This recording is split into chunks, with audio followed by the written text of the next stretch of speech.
On this episode of China Uncensored, winter is coming. In a few months. Hi, welcome to China Uncensored. I'm your host, Chris Chappell. Summer is coming to a close, which means China's Communist Party leaders are just getting back from their annual vacation getaway at the beach resort town of Beidaihe. It's a tradition that dates back to the 1950s. Looking good, Zhou Enlai. But Beidaihe is more than just a beach where party leaders can kick back and check out how high Xi Jinping's swim trunks are. It's the classic smoke-filled beach, the beach where it happens, full of closed-door wheeling and dealings about the future of the party. You might even call it a Game of Thrones.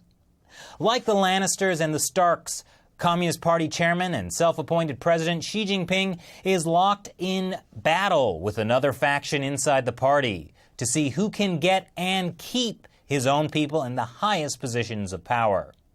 The leadership of the party theoretically changes every 5 years, and decisions are already being made now about who will be left standing after the shakeup coming in the fall of 2017.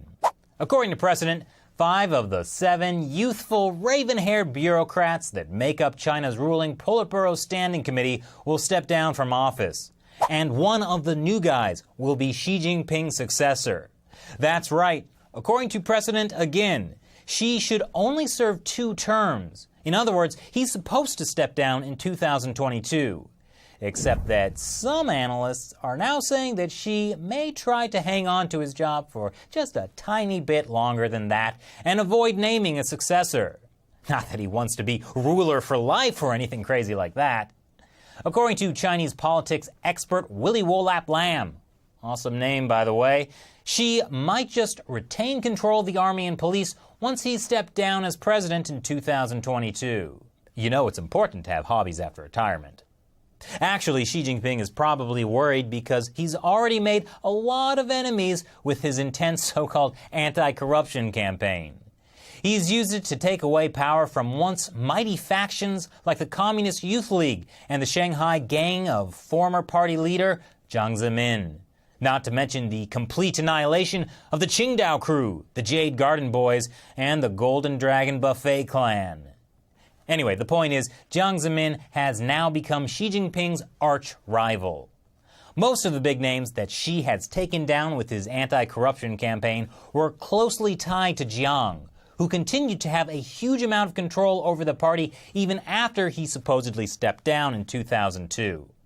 So even though Xi has been in charge of the party for 4 years, he still hasn't managed to sit on the Iron Throne. First, he's got to get rid of the threat from the House of Jiang. That came to a head this past week with Jiang's 90th birthday, which was notable mainly because state-run media completely ignored it, which shows that Xi is indeed gaining the upper hand. But it was celebrated by hordes of zombie-like followers in the wastes of China's internet, who mashed keys to declare their support for and allegiance to the Toad. No, that's not me slandering him. That's Jiang's actual, affectionate nickname.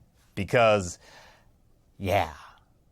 And according to the BBC, his worshippers have flocked to send him birthday wishes and one more second, a moment of their lives to extend his.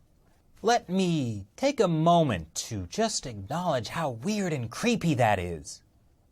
This show of support is a bit baffling when you consider that Jiang Zemin's reign from 1989 through the early 2000s began with the Tiananmen Square massacre and only got more bloody from there. Crackdowns on religious groups, organ harvesting, and of course, massive corruption and cronyism. But hey, he's just so darn quirky, so all is forgiven. But whether it's genuine Toad fandom or just something cooked up by Jiang's faction to try and build him an underground following, either way, there's a growing display of subtle opposition to Xi Jinping's administration. Even though many of the activities of Toad worshippers are censored, it's not clear the Great Firewall of China can keep them out of the 7 kingdoms forever. So what can Xi Jinping do? Well, he's counting on allies like Wang Qishan, who's been running his anti-corruption campaign as its Grand Inquisitor. Wang Qishan is generally known as one of the most intimidating and Machiavellian figures in the party. One official even said he'd rather see the devil than be investigated by Wang. And he's been as loyal to Xi as a hand of the king, even though he was previously seen as part of Jiang's faction. But perhaps at some point, Jiang did something to get on Wang Qishan's bad side, which was a stupid move because a Qishanister always pays his debts. Sorry. But while Xi versus Jiang might be the Starks versus Lannisters, is there another house out there coming across from the sea who also has a claim to the throne? Maybe with some cute baby dragons? I guess we'll have to wait for season 7. So what do you think of China's Game of Thrones? Leave your comments below. Once again, I'm Chris Chappell. See you next time.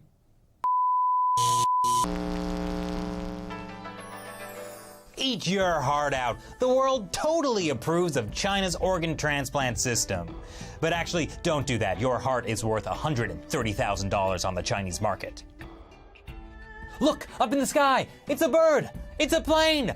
It's the Chinese dream.